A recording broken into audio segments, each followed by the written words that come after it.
Hi all, ಇವತ್ತಿನ ಲಾಗಲ್ಲಿ ಮೊಟ್ಟೆ ಸಾಂಬಾರು ಹೇಗೆ ಮಾಡೋದು ಅಂತೇಳಿ ನಿಮ್ಮೊಂದಿಗೆ ಶೇರ್ ಮಾಡ್ಕೊಳ್ತಾ ಇದ್ದೀನಿ. ಜೊತೆಗೆ ಒಂದು ದಿಢೀರ್ ಅಂತ ಪಲ್ಯ ರೆಸಿಪಿನೂ ಶೇರ್ ಮಾಡ್ತಾ, ಹಾಗೆ ಇವತ್ತಿನ ಫುಲ್ ಡೇ ರೋಟೀನ್ ನಂದು ಹೇಗಿರುತ್ತೆ ಅಂತೇಳಿ ನಿಮ್ಮೊಂದಿಗೆ ಶೇರ್ ಮಾಡ್ತಾ ಇದ್ದೀನಿ. Welcome back to Yakshith natural logs YouTube channel. ನಾನು ನಿಮ್ಮ ರೋಜಾ.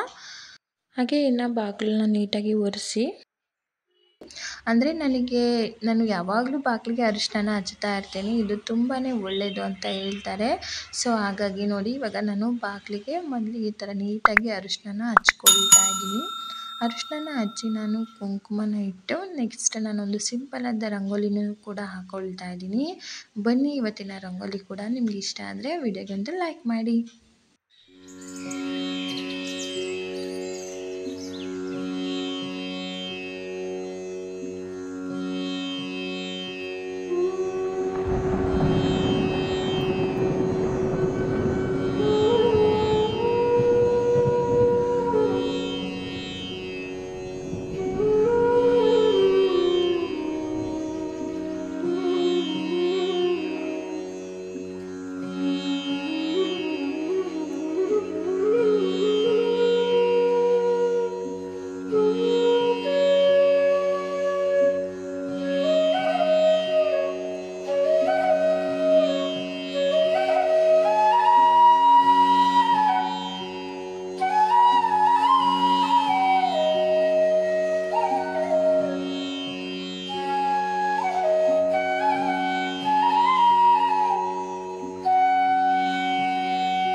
ಹಾಗೆ ಫ್ರೆಂಡ್ಸ್, ಇನ್ನು ರಂಗೋಲಿ ಎಲ್ಲ ಮುಗಿಸಿದ ನಂತರದಲ್ಲಿ ನಾನಿವತ್ತು ಅಂದರೆ ತುಂಬ ಸಿಂಪಲ್ಲಾಗಿ ಟೇಸ್ಟಿಯಾಗಿ ಕ್ವಿಕ್ಕಾಗಿ ನಾನು ಪಲ್ಯನೂ ಕೂಡ ಮಾಡ್ಕೊಳ್ತಾ ಇದ್ದೀನಿ. ಆ ಪೂರ್ತಿ ವಿಡಿಯೋನ ನಿಮ್ಮೊಂದಿಗೆ ಶೇರ್ ಮಾಡ್ಕೊಳ್ತಾ ಇದ್ದೀನಿ. ಪಲ್ಯಗೆ ನಾನಿಲ್ಲಿ ರಾಗಿ ರೊಟ್ಟಿನ ಮಾಡ್ಕೊಳ್ತಾ ಇದ್ದೀನಿ. ಈ ರಾಗಿ ರೊಟ್ಟಿ ಮಾಡ್ಕೊಳ್ಳಿಕ್ಕೆ 3 ಕಪ್ಪಷ್ಟು ರಾಗಿ ಹಿಟ್ಟು ಜೊತೆಗೆ 1 ಕಪ್ಪಷ್ಟು ನಾನು ಅಕ್ಕಿ ಹಿಟ್ಟನ್ನು ತಗೊಳ್ತಾ ಇದ್ದೀನಿ. ಹಾಗೆ ಫ್ರೆಂಡ್ಸ್, ಈಗ ರೊಟ್ಟಿನೇ ಮಾಡೋಕ್ಕೆ ಬರಲ್ಲ ಅನ್ನೋರು ತುಂಬ ಸಿಂಪಲ್ಲಾಗಿ ನೀವು ಸಹ ಮಾಡ್ಕೋಬೋದು ಈ ರೊಟ್ಟಿನ. ಹಾಗೆ ಫ್ರೆಂಡ್ಸ್, ಇನ್ನು ಇದಕ್ಕೆ ಸ್ವಲ್ಪ ಉಪ್ಪನ್ನು ಹಾಕಿ ನೀಟಾಗಿ ಕಲಿಸ್ಬಿಟ್ಟು ಇದನ್ನು ನಾನು ಎತ್ತಿಡ್ತೇನೆ. ಹಾಗೆ ಫ್ರೆಂಡ್ಸ್, ಇದು ಸ್ವಲ್ಪ ಗಟ್ಟಿಯಾಗುತ್ತೆ. ನಂತರದಲ್ಲಿ ಏನು ಮಾಡಬೇಕು ಅಂತೇಳಿ ನಿಮ್ಮೊಂದಿಗೆ ತೋರಿಸ್ತಾ ಹೋಗ್ತೀನಿ. ಹಾಗೆ ನಾನು ಇನ್ನು ಊರಿಗೆ ಹೋಗಿರೋದ್ರಿಂದ ತರಕಾರಿ ಎಲ್ಲ ನೋಡಿ ಹೇಗೆ ಆಗಿಬಿಟ್ಟಿದೆ ಅಂತೇಳಿ ಎಲ್ಲ ಚೆಟ್ಕೊಂಡು ಹೋಗ್ಬಿಟ್ಟಿದೆ, ಒಣಗೋಗ್ಬಿಟ್ಟೈತೆ. ಹಾಗೆ ಫ್ರೆಂಡ್ಸ್ ಇನ್ನು ತೊಂಡೆಕಾಯಿ ಮಾತ್ರ ಇನ್ನೇನು ಆಗಿಲ್ಲ, ಅಂದರೆ ಮಳೆಗಾಲ ಆಗಿರೋದ್ರಿಂದ ತೊಂಡೆಕಾಯಿ ನೋಡಿ ಇನ್ನೂ ಫ್ರೆಶ್ ಅಂತ ಅನಿಸುತ್ತೆ.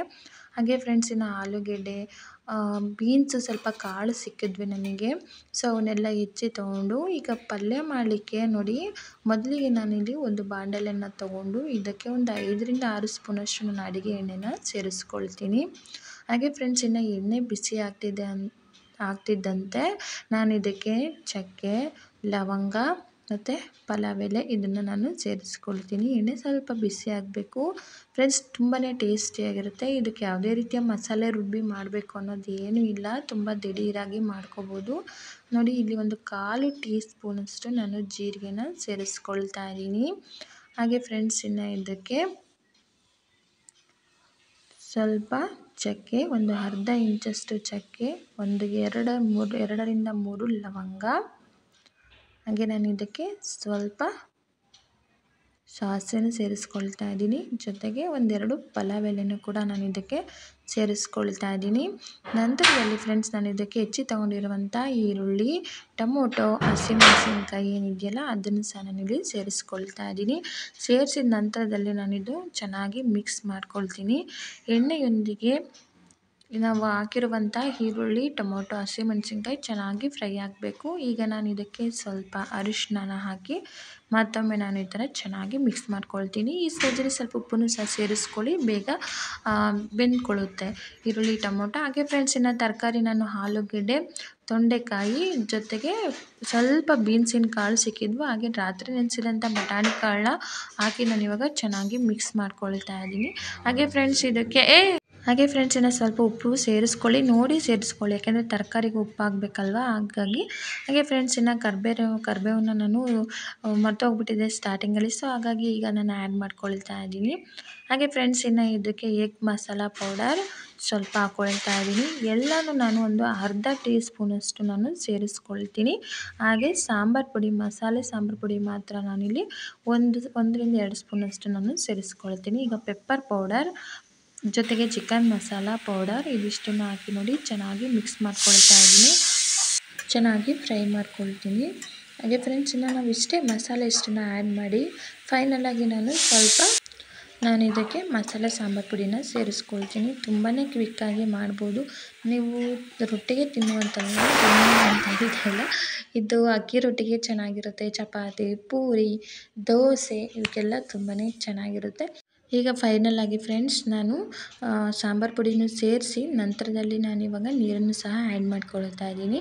ಇದಕ್ಕೆ ಸ್ವಲ್ಪ ಕ್ವಾಂಟಿಟಿಲಿ ನೀರನ್ನ ಆ್ಯಡ್ ಮಾಡ್ಕೊಳ್ಳಿ, ಜಾಸ್ತಿ ಕ್ವಾಂಟಿಟಿ ಆದರೆ ಸಾಂಬಾರು ಆಗಿಬಿಡುತ್ತೆ. ಸೊ ಸ್ವಲ್ಪ ಕ್ವಾಂಟಿಟಿಲಿ ಆ್ಯಡ್ ಮಾಡಿಕೊಂಡು ನಾವು ತರಕಾರಿ ಬೇಯೋವರೆಗೂ ಬೇಯಿಸ್ಕೊಂಡ್ರೆ ಆಯಿತು. ಒಂದು ತರಕಾರಿ ಗ್ರೇವಿ ತುಂಬ ರುಚಿಯಾಗಿ ರೆಡಿಯಾಗುತ್ತೆ. ಫೈನಲಾಗಿ ನಾನು ಇಲ್ಲಿ ಉಪ್ಪನ್ನು ಸಹ ಆ್ಯಡ್ ಮಾಡ್ಕೊಳ್ತಾ ಇದ್ದೀನಿ. ಆದಷ್ಟು ಕಲ್ಲುಪ್ಪನ್ನ ಯೂಸ್ ಮಾಡಿ ಫ್ರೆಂಡ್ಸ್, ಅಡುಗೆಗೆ ತುಂಬಾ ರುಚಿಯಾಗಿರುತ್ತೆ. ಈಗ ಲಿಡ್ನ ಕ್ಲೋಸ್ ಮಾಡಿ ನಾನು ಇದನ್ನು ಬೇಯಿಸ್ಕೊಳ್ತೀನಿ. ತರಕಾರಿ ಬೇಯಿಸ್ಕೊಂಡ್ರೆ ಸಾಕು. ಹಾಗೆ ಫ್ರೆಂಡ್ಸ್ ಇನ್ನು ಪಲ್ಯ ಕೂಡ ರೆಡಿ ಆಯಿತು, ಜೊತೆಗೆ ನಾನು ರೈಸ್ನ ಕೂಡ ಮಾಡ್ಕೊಂಡಿದ್ದೀನಿ. ಹಾಗೆ ನನ್ನ ಹಸ್ಬೆಂಡು ಏನೇ ಒಂದು ಅಡುಗೆ ಮಾಡಿದರೂ ಸಹ ಸ್ವಲ್ಪ ರೈಸ್ನ ಕೇಳ್ತಾರೆ, ವೈಟ್ ರೈಸು. ಸೊ ಹಾಗಾಗಿ ರೈಸ್ನೂ ಕೂಡ ಒಂದು ಕಡೆ ಮಾಡ್ಕೊಂಡಾಗಿದೆ. ಇನ್ನು ರೊಟ್ಟಿನ ಮಾಡ್ಕೊಂಡ್ಬಿಡೋಣ ಬೇಗ ಅಂತೇಳಿ ನಾನು ಕೌಂಟರ್ ಟಾಪ್ನ ಕ್ಲೀನ್ ಮಾಡ್ಕೊಳ್ತಾ ಇದ್ದೀನಿ. ನಂತರದಲ್ಲಿ ಫ್ರೆಂಡ್ಸ್ ನೋಡಿ ನಾನಿಲ್ಲಿ ಒಂದು ರೊಟ್ಟಿಗಂತಲೇ ನಾನು 2 ಕರ್ಚಿಪ್ನ ಎತ್ತಿಟ್ಬಿಟ್ಟಿದ್ದೀನಿ, ಹೊಸದು ಯೂಸ್ ಮಾಡೋದೇ ಇಲ್ಲ ನಾವು. ಸೊ ಕಾಟನ್ ಕ್ಲಾತ್ ಏನಾದರೂ ಇದ್ದರೆ ತೊಗೊಳ್ಳಿ. ಕಾಟನ್ ಕ್ಲಾತ್ ಇಲ್ಲ ಅಂತಂದರೆ ಬಟರ್ ಪೇಪರ್ ನೀವು ಯೂಸ್ ಮಾಡ್ತಾಯಿದ್ರೆ ಅಂದರೆ ಬಟರ್ ಪೇಪರ್ನ ಯೂಸ್ ಮಾಡ್ಬೋದು, ಪ್ಲಸ್ ಬಾಳೆ ಎಲೆನೂ ಸಹ ನೀವು ಯೂಸ್ ಮಾಡ್ಬೋದು. ನಾನು ಈ ಥರ ಕಾಟನ್ ಬಟ್ಟೆನ ತೊಗೊಂಡ್ಬಿಟ್ಟು, ಇನ್ನು ಸಿಟೀಲಿ ಬಾಳೆ ಎಲೆ ಅಂದರೆ ಸ್ವಲ್ಪ ಕಷ್ಟ ಆಗುತ್ತೆ. ಇನ್ನು ಹಬ್ಬಗಳು ಅವು ಇದ್ದಾಗ ಮಾತ್ರ ಖಂಡಿತ ಬಾಳೆ ಎಲೆನ ನಾವು ಕೊಂಡ್ಕೊಂಡೇ ಬರಬೇಕಾಗುತ್ತಲ್ವ. ಸೊ ಹಾಗಾಗಿ ನಾನಿವಾಗ ಬಾಳೆ ಎಲೆ ಬದಲು ನಾನು ಕರ್ಚಿಪ್ನ ಯೂಸ್ ಮಾಡ್ತಾ ಇದ್ದೀನಿ ಫ್ರೆಂಡ್ಸ್, ಅದು ಹೊಸ ಕರ್ಚಿಪ್ಪು. ನಂತರದಲ್ಲಿ ಕರ್ಚಿಪ್ ಮೇಲೆ ಹಿಂಗೆ ತಟ್ಟಿ ನಾವು ಈ ಥರ ಹಂಚಿನ ಮೇಲೆ ಹಾಕಿ ಅದನ್ನು ರಿಮೂವ್ ಮಾಡೋದ್ರಿಂದ ಎಷ್ಟು ಈಸಿಯಾಗಿ ಬರುತ್ತೆ ಗೊತ್ತಾ. ರೊಟ್ಟಿನೂ ತುಂಬಾ ತೆಳುವಾಗಿ ನಿಮಗೆ ಎಷ್ಟು ಇದರಲ್ಲಿ ಬೇಕೋ ಅಷ್ಟು ಮಾಡ್ಕೋಬೋದು. ಇನ್ನೊಂದು ಫ್ರೆಂಡ್ಸ್, ಇನ್ನು ರೊಟ್ಟಿಗೆ ನಾನು ಆವಾಗಲೇ ಮುದ್ದೆ ಮಾಡ್ಕೊಂಡಿದ್ನಲ್ವಾ, ನೀವು ಆ ಥರ ಸ್ವಲ್ಪ ಗಟ್ಟಿಯಾಗಿ ಬಿಡುತ್ತೆ. ಅದಕ್ಕೆ ಇನ್ನೊಂದು ಸ್ವಲ್ಪ ನೀರನ್ನ ಮಾಡಿ ನೀವು ಚೆನ್ನಾಗಿ ಹಿಂಗೆ ನಾವು ಬೆರಳನ್ನ ಇಟ್ಟರೆ ಸ್ವಲ್ಪ ಒಳಗೆ ಹೋಗಬೇಕು, ಆ ಥರ ಮಾಡಿಕೊಂಡು ನೀವು ರೊಟ್ಟಿನ ಮಾಡ್ಕೊಳ್ಳಿ. ಫೈನಲಾಗಿ ನಾನು ಈ ಥರ ರೊಟ್ಟಿನ ಮಾಡ್ಕೊಳ್ತಾ ಇದ್ದೀನಿ. ನನಗೂ ಅಷ್ಟೇ ಫ್ರೆಂಡ್ಸ್, ಫಸ್ಟ್ ಟೈಮ್ ನಾನು ತುಂಬಾ ಕಷ್ಟಪಡ್ತಾ ಇದ್ದೆ. ನನಗೆ ರೊಟ್ಟಿ ಮಾಡ್ಕೊಂಡು ತಿನ್ನೋಕ್ಕೆ ಬರಲ್ವಾ ಅನ್ನೋಷ್ಟು ಕಷ್ಟ ಆಗ್ತಾಯಿತ್ತು. ಹಾಗೆ ಇನ್ನು ನಮ್ಮಮ್ಮ ಈ ಥರ ಈಸಿಯಾಗಿ ಮಾಡೋದನ್ನ ನೋಡಿಬಿಟ್ಟು ನಾನು ಈ ಥರ ಮಾಡಿಕೊಂಡೆ. ನೀವೇನು ಹಿಟ್ಟನ್ನ ಹಾಕಿ ತಟ್ಟಿ ಮಾಡ್ತಾರಲ್ಲ, ಸೇಮ್ ಅದೇ ಥರನೇ ಇರುತ್ತೆ. ಒಂದು ಸಲ ಟ್ರೈ ಮಾಡಿ. ರೊಟ್ಟಿ ತಿನ್ನಬೇಕು ಅಂತ ಆಸೆ ಇದ್ದು ಮಾಡೋಕ್ಕೆ ಬರಲ್ಲ ಅಂತ ಕಷ್ಟಪಡೋರು ಖಂಡಿತ ನೀವು ಈ ಥರ ಟ್ರೈ ಮಾಡಿ. ಖಂಡಿತ ನೀವು ಸಹ ರೊಟ್ಟಿನ ಮಾಡ್ಕೊಂಡು ತಿಂತೀರಾ, ಆಯಿತಾ. ಈಗ ಫ್ರೆಂಡ್ಸ್, ಇನ್ನು ರೊಟ್ಟಿನೂ ಸಹ ಮಾಡ್ಕೊಳ್ತಾ ಇದ್ದೀನಿ. ಇನ್ನು ನನ್ನ ಮಗ ಮಲ್ಲಿ ಇದ್ದಾನೆ, ಅವನು ಎದ್ದೇಳಷ್ಟರಲ್ಲಿ ಏನಾದರೂ ಸ್ವಲ್ಪ ಬೇಗ ಬೇಗ ಮಾಡಿಬಿಡೋಣ ಅಂಥೇಳಿ. ಇನ್ನು ನನ್ನ ಮಗ ಎದ್ರೂ ಸಹ ನನಗೆ ಡಿಸ್ಟರ್ಬ್ ಮಾಡಲ್ಲ.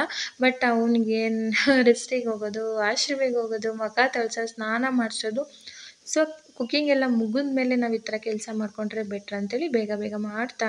ಹಾಗೆ ಫ್ರೆಂಡ್ಸ್, ಫೈನಲಿ ನೋಡಿ, ರೊಟ್ಟಿಗೆ ಒಂದು ಒಳ್ಳೆ ಖಾರವಾಗಿ ರುಚಿಯಾದಂಥ ಪಲ್ಯ ರೆಡಿಯಾಗಿದೆ. ತುಂಬಾ ಚೆನ್ನಾಗಿರುತ್ತೆ. ಒನ್ಸ್ ನೀವು ಟ್ರೈ ಮಾಡಿ. ಹಾಗೆ ಫ್ರೆಂಡ್ಸ್, ಇನ್ನು ಸ್ವಲ್ಪ ಹೊತ್ತು ನಾವು ರೆಸ್ಟ್ ಮಾಡಿ ನಂತರದಲ್ಲಿ ನಾನಿವತ್ತು ರಾತ್ರಿ ಊಟಕ್ಕೆ ಅಂತೇಳಿ ಮೊಟ್ಟೆ ಸಾಂಬಾರನ್ನ ಮಾಡ್ತಾಯಿದ್ದೀನಿ ಫ್ರೆಂಡ್ಸ್. ನೀವು ಒಂದು ಸಲ ಈ ಥರ ಮೊಟ್ಟೆ ಸಾಂಬಾರು ಮಾಡಿ ತುಂಬಾ ರುಚಿಯಾಗಿರುತ್ತೆ.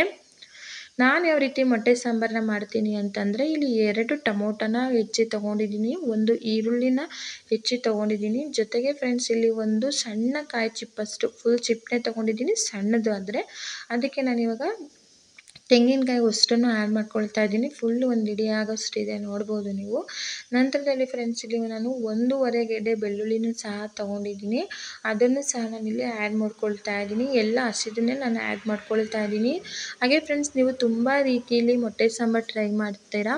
ಈ ರೀತಿ ಟ್ರೈ ಮಾಡಿದ್ರಪ್ಪ ಅಂತಂದರೆ ನೀವು ಮೊಟ್ಟೆ ಸಾಂಬಾರು ಪದೇ ಪದೇ ಮಾಡ್ಕೊಳ್ತೀರಾ, ಅಷ್ಟು ರುಚಿಯಾಗಿರುತ್ತೆ. ಕಮೆಂಟಲ್ಲಿ ತಿಳಿಸಿ ಮಾಡಿ ನಂತರದಲ್ಲಿ. ಹಾಗೆ ಫ್ರೆಂಡ್ಸ್, ಇನ್ನು ಇದಕ್ಕೆ ನಾನು ಸ್ವಲ್ಪ ಕೊತ್ತಂಬರಿ ಸೊಪ್ಪನ್ನು ಸಹ ಆ್ಯಡ್ ಮಾಡ್ಕೊಳ್ತಾ ಇದ್ದೀನಿ. ಹಾಗೆ ಇದಕ್ಕೆ ನಾನು ಸೋಂಪಿನ ಕಾಳು 1 ಸ್ಪೂನಷ್ಟು, 2 ಲವಂಗ, ಒಂದು 3ರಿಂದ 4 ಮೆಣಸು, ಜೊತೆಗೆ 1-2 ಇಂಚಷ್ಟು ಚಕ್ಕೆನ ಆ್ಯಡ್ ಮಾಡ್ಕೊಳ್ತಾ ಇದ್ದೀನಿ. ಮಾಡ್ಕೊಂಡ ನಂತರದಲ್ಲಿ ಹಾಗೆ ಸ್ವಲ್ಪ ಜೀರಿಗೆ, 1/4 ಸ್ಪೂನಷ್ಟು ಜೀರಿಗೆನ ಆ್ಯಡ್ ಮಾಡಿಕೊಂಡು ಫ್ರೆಂಡ್ಸ್, ಅದನ್ನು ಚೆನ್ನಾಗಿ ನಾನು ಗ್ರೈಂಡ್ ಮಾಡ್ಕೊಳ್ತೀನಿ. ನುಣ್ಣಗೆ ಪೇಸ್ಟ್ ಮಾಡ್ಕೊಂಡ ನಂತರದಲ್ಲಿ ನಾನಿಲ್ಲಿ ಒಲೆ ಮೇಲೆ ಕುಕ್ಕರ್ನ ಇಟ್ಟಿದ್ದೀನಿ. ಇದಕ್ಕೆ ಒಂದು 4ರಿಂದ 5 ಸ್ಪೂನಷ್ಟು ಅಡುಗೆ ಎಣ್ಣೆನ ಹಾಕಿ, ಜೊತೆಗೆ ನಾನಿಲ್ಲಿ ಕರ್ಬೇವಿನ ಸೊಪ್ಪನ್ನು ಸಹ ಹಾಕ್ಕೊಳ್ತಾ ಇದ್ದೀನಿ. ಜೊತೆಗೆ ಇಲ್ಲಿ ಒಂದು ಅರ್ಧ ಈರುಳ್ಳಿನ ಹಾಕ್ಕೊಳ್ತಾ ಇದ್ದೀನಿ. ಹಾಕಿದ ನಂತರದಲ್ಲಿ ಇದು ಚೆನ್ನಾಗಿ ಫ್ರೈ ಆಗಬೇಕು. ಈರುಳ್ಳಿ ಅಂತಂದರೆ ಈರುಳ್ಳಿ ಚೆನ್ನಾಗಿ ಸ್ವಲ್ಪ ಬ್ರೌನಿಶ್, ಈ ಬಿರಿಯಾನಿಗೆಲ್ಲ ಮಾಡ್ತಾರಲ್ಲ ಆ ಥರ ಸ್ವಲ್ಪ ಬ್ರೌನಿಷ್ ಕಲರ್ ಆಗೋವರೆಗೆ ಫ್ರೈ ಮಾಡ್ಕೋಬೇಕು, ಈ ಥರ. ಈಗ ನಾನು ಇದಕ್ಕೆ ರುಬ್ಬಿಟ್ಟಿರುವಂಥ ಮಸಾಲೆನ ಸೇರಿಸ್ಕೊಳ್ತೀನಿ ಫ್ರೆಂಡ್ಸ್. ಇನ್ನೊಂದು, ಮೊಟ್ಟೆ ಸಾಂಬಾರು ತುಂಬ ಟೇಸ್ಟಿಯಾಗಿ ಬರಬೇಕಂದ್ರೆ ನಾನು ತೊಗರಿ ಬೇಳೆನ ಚೆನ್ನಾಗಿ ಒಂದು ಕುಕ್ಕರಿಗೆ ಹಾಕಿ ಮೆತ್ತಗೆ ಚೆನ್ನಾಗಿ ಕೂಗಿಸ್ಕೊಂಡಿದ್ದೀನಿ. ನಾವು ಇದನ್ನು ಬರೆದನ್ನೇ ಆಡಿ ಮೊಟ್ಟೆ ಸಾಂಬಾರನ್ನ ಹಾಕಿ ಮೊಟ್ಟೆನ ಹೊಡೆದಾಕಿ ತಿನ್ನೋದ್ರಿಂದ ಅಷ್ಟೊಂದು ರುಚಿ ಕಾಣಿಸಲ್ಲ ನಮಗೆ. ಈ ಥರ ನೀವು ಬೇಳೆನ ಬೇಯಿಸ್ಕೊಂಡು ಆ್ಯಡ್ ಮಾಡಿ, ತುಂಬ ರುಚಿಯಾಗಿರುತ್ತೆ.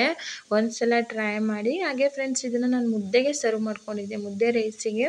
ಹಾಗೆ ಇನ್ನು ಮಸಾಲೆ ಹಾಕಿದ ನಂತರದಲ್ಲಿ ಒಂದು 2ರಿಂದ 3 ನಿಮಿಷ ನಾನು ಲೋ ಫ್ಲೇಮಲ್ಲಿ ಈ ಥರ ಫ್ರೈ ಮಾಡ್ಕೊಳ್ತೀನಿ. ಯಾಕಪ್ಪ ಅಂದರೆ ನಾವು ಸ್ವಲ್ಪ ಎಲ್ಲ ಹಸಿದೇ ಹಾಕಿರೋದ್ರಿಂದ ಅದು ಹಸಿ ಸ್ಮೆಲ್ ಹೋಗಬೇಕು. ಹಾಗಾಗಿ ಈಗ ಫ್ರೆಂಡ್ಸ್, ಇನ್ನು ಚೆನ್ನಾಗಿ ವಿಸಲ್ ಹಾಕಿ ಕೂಗಿಸ್ಕೊಂಡಿದ್ನಲ್ವ ಕುಕ್ಕರಲ್ಲಿ, ಆ ಬೇಳೆನೂ ಸಹ ಸೇರಿಸ್ಕೊಂಡು ಮತ್ತೊಮ್ಮೆ ಈ ಥರ ಚೆನ್ನಾಗಿ ಮಿಕ್ಸ್ ಮಾಡ್ತಾ ನಾನು ಲೋ ಫ್ಲೇಮಲ್ಲೇ ನಾನು ಬೇಯಿಸ್ಕೊಳ್ತೀನಿ. ಜಾಸ್ತಿ ಫ್ಲೇಮ್ ಇಟ್ಟರೆ ಸೀದೋಗಿಬಿಡುತ್ತೆ, ತಳ ಹಿಡಿದ್ಬಿಡುತ್ತೆ. ನಂತರದಲ್ಲಿ ಫ್ರೆಂಡ್ಸ್, ಇವಾಗ ನೀವು ನೋಡ್ತಾ ಇರ್ಬೋದು, ಇದು ಸ್ವಲ್ಪ ಚೆನ್ನಾಗಿ ಒಂದು ರೇಂಜಿಗೆ ಒಂದು 2-3 ನಿಮಿಷ ಚೆನ್ನಾಗಿ ಬೇಯಿಸ್ಕೊಂಡಿದ್ದೀನಿ. ಈಗ ನಾನು ಇದಕ್ಕೆ ಎಷ್ಟು ಬೇಕೋ ಅಷ್ಟು ವಾಟ್ರನ್ನ ಸೇರಿಸ್ಕೊಳ್ತೀನಿ. ನಿಮಗೆ ಎಷ್ಟು ಕ್ವಾಂಟಿಟಿಲಿ ನೀರು ಸಾಂಬಾರು ಬೇಕಲ್ವ ಅಷ್ಟು ಮಾಡ್ಕೊಳ್ಳಿ. ನಂತರದಲ್ಲಿ ಫ್ರೆಂಡ್ಸ್, ಇದಕ್ಕೆ ನಾನು ರಾತ್ರಿ ನೆನೆಸಿಟ್ಟಿರುವಂಥ ಹಸಿ ಬಟಾಣಿ ಕಾಳು ಇತ್ತಲ್ಲ ಅದನ್ನು ಸಹ ಸೇರಿಸ್ಕೊಳ್ತೀನಿ. ಈ ಮೊಟ್ಟೆ ಸಾಂಬಾರಿಗೆ ಹಸಿ ಬಟಾಣಿ ಕಾಳು ಒಂದೊಳ್ಳೆ ಕಾಂಬಿನೇಷನ್ ಅಂತಲೇ ಹೇಳ್ಬೋದು. ತಿನ್ನುವಾಗ ಒಳ್ಳೆ ರುಚಿ ಕೊಡುತ್ತೆ ಮೊಟ್ಟೆ ಸಾಂಬಾರಿಗೆ. ಸೊ ಆ ನಂತರದಲ್ಲಿ ಫ್ರೆಂಡ್ಸ್, ಇನ್ನು ಇದಕ್ಕೆ ಉಪ್ಪನ್ನು ಸಹ ಸೇರಿಸ್ಕೊಳ್ತಾ ಇದ್ದೀನಿ. ಉಪ್ಪನ್ನು ಸೇರಿಸ್ಕೊಂಡು ಇದಕ್ಕೆ ಎಷ್ಟು ಬೇಕೋ ಅಷ್ಟು ನೀರನ್ನ ಹಾಕಿ ಚೆನ್ನಾಗಿ ಬೇಯಿಸ್ಕೊಂಡು ಒಂದೊಳ್ಳೆ ಕುದಿ ಬಂದಾಗ ನಾವು ಮೊಟ್ಟೆನ ಹೊಡೆದಾಕಿದ್ವಪ್ಪ ಅಂತಂದರೆ ಒಂದು ರುಚಿಕರವಾದಂಥ ಮೊಟ್ಟೆ ಸಾಂಬಾರು ರೆಡಿಯಾಗುತ್ತೆ. ಇದು ನನಗೆ ಅಮ್ಮ ತಿಳಿಸ್ಕೊಟ್ಟಿದ್ದು ಫ್ರೆಂಡ್ಸ್, ತುಂಬಾ ಟೇಸ್ಟಿಯಾಗಿರುತ್ತೆ. ನಮ್ಮಮ್ಮ ಇನ್ನೂ ಚೆನ್ನಾಗಿ ಮಾಡ್ತಾರೆ. ಆ್ಯಕ್ಚುಲಿ ಅಮ್ಮನ ಕೈ ರುಚಿನೇ ಬೇರೆ ಅಂತಲೇ ಹೇಳ್ಬೋದು. ಇವತ್ತು ಯಾಕೋ ನನಗೆ ಮೊಟ್ಟೆ ಸಾಂಬಾರು ತಿನ್ನೋ ಹಾಗೆ ಆಗಿತ್ತು. ಮನೇಲೂ ಸಹ ಮೊಟ್ಟೆ ಇತ್ತಲ್ವಾ, ಸೊ ಹಾಗಾಗಿ ಮೊಟ್ಟೆ ಸಾಂಬಾರನ್ನ ಮಾಡಿಕೊಂಡೆ. ಹಾಗೆ ರೆಸಿಪಿನೂ ಕೂಡ ನಿಮ್ಮೊಂದಿಗೆ ಶೇರ್ ಮಾಡಿಕೊಂಡೆ ಫ್ರೆಂಡ್ಸ್. ಒಂದ್ಸಲ ಟ್ರೈ ಮಾಡಿ, ರುಚಿಯಾಗಿರುತ್ತಂತೆ ಕಮೆಂಟ್ ಸೆಕ್ಷನಲ್ಲಿ ಶೇರ್ ಮಾಡಿ. ಹಾಗೆ ಫ್ರೆಂಡ್ಸ್, ಈಗ ಮೊಟ್ಟೆ ನಾನು ವೀಡಿಯೋನ ಕೈಯಲ್ಲಿ ಮೊಬೈಲ್ ಇಟ್ಕೊಂಡು ಮಾಡ್ತಿರೋದ್ರಿಂದ ನನಗೆ ಮೊಟ್ಟೆ ಒಡೆದಾಗ ಸ್ವಲ್ಪ ಕಷ್ಟ ಆಯಿತು. ಸೊ ಹಾಗಾಗಿ ಮೊಟ್ಟೆನ ಒಡೆದಾಕ್ಬಿಟ್ಟಿದ್ದೀನಿ, ನೋಡ್ತಾ ಇರ್ಬೋದು. ಆ ಮೊಟ್ಟೆ ಒಡೆದಾಕಿ ನೀವು ಒಂದು 5 ನಿಮಿಷ ಬಿಟ್ಬಿಡಬೇಕಾಗುತ್ತೆ ಐ ಫ್ಲೇಮಲ್ಲಿ. ಯಾಕೆಂದರೆ ನಾವು ಮೊಟ್ಟೆ ಒಡೆದಾಕಿದ ತಕ್ಷಣ ಸೌಟ್ ಹಾಕಿ ತಿರ್ಸೋದ್ರಿಂದ ಮೊಟ್ಟೆ ಕರ್ಗೋಗ್ಬಿಡುತ್ತೆ ಸಾಂಬಾರು ಜೊತೆಗೆ. ಹಾಗಾಗಿ ಈಗ ನೋಡಿ, ಇವಾಗ ಚೆನ್ನಾಗಿ ಮೊಟ್ಟೆ ಕೂಡ ಬೆಂದ್ಕೊಂಡಿದೆ, ನಮ್ಮ ಬಾಯಿಗೂ ಸಹ ಚೆನ್ನಾಗಿ ಸಿಗುತ್ತೆ. ಹಾಗೆ ಫ್ರೆಂಡ್ಸ್, ಇನ್ನು ಇವತ್ತು ರಾತ್ರಿ ಊಟ ಕೂಡ ಮುಗಿಸ್ಕೊಂಡ್ವಿ. ಇದಾಗಿತ್ತು ನಮ್ಮ ಇವತ್ತಿನ ರಾತ್ರಿ ಊಟ. ಹಾಗೆ ಸ್ವಲ್ಪ ಮೊಟ್ಟೆನೂ ಸಹ ಬೇಯಿಸ್ಕೊಂಡಿದ್ದೆ. ಇನ್ನು ನನ್ನ ಮಗನಿಗೆ ಗೊತ್ತೇ ಇದೆ, ಲಾಗಲ್ಲಿ ಶೇರ್ ಮಾಡ್ತಾ ಇರ್ತೀನಿ, ಹಾಗೆ ಸ್ವಲ್ಪ ಉಪ್ಪು ಎಣ್ಣೆ ಹಾಕಿ ಚದ್ರ ಥರ ಮಾಡಿಕೊಟ್ರೆ ತಿಂತಾನೆ. ಹಾಗೆ ಫ್ರೆಂಡ್ಸ್, ಇನ್ನು ಲಾಗ್ನ ಸಹ ಎಂಡ್ ಮಾಡ್ತಾ ಇದ್ದೀನಿ. ಇದಾಗಿತ್ತು ನನ್ನ ಇವತ್ತಿನ ಫುಲ್ ಡೇ ಲಾಗ್ ಅಂತಲೇ ಹೇಳ್ಬೋದು. ನಿಮಗೆ ಇವತ್ತಿನ ವಿಡಿಯೋ ಇಷ್ಟ ಆದರೆ ಲೈಕ್, ಶೇರ್, ಸಬ್ಸ್ಕ್ರೈಬ್ ಮಾಡಿ. ಸಿಗೋಣ ನೆಕ್ಸ್ಟ್ ಲಾಗ್ನೊಂದಿಗೆ. ಬಾಯ್.